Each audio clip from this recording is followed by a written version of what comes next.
Monsieur le ministre, merci d'avoir accepté d'accorder cette interview à La Voix de l'Amérique. Bonjour, merci beaucoup. Alors, sans plus tarder, ma première question. La CEDEAO a tenu ici à New York un sommet à la suite duquel elle demande la libération des 46 soldats ivoiriens détenus au Mali. Une délégation de 3 chefs d'État ouest-africains se rendra à Bamako au cours de la semaine pour tenter de résoudre le dossier. Est-ce que vous pensez qu'il y aura une solution ou du moins une amorce de solution?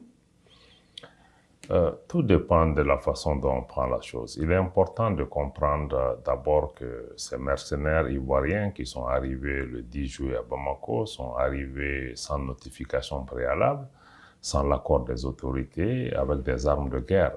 Aucun pays sérieux n'admettrait que des hommes en armes arrivent dans le pays, dans ce contexte sécuritaire tendu, dans ces conditions-là.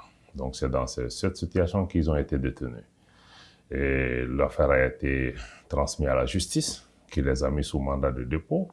Mais malgré cela, en guise de bonne foi, et tenant compte de la complexité et de la densité de nos relations avec la Côte d'Ivoire, le Mali s'est dit ouvert à un règlement par la voie diplomatique et par le dialogue.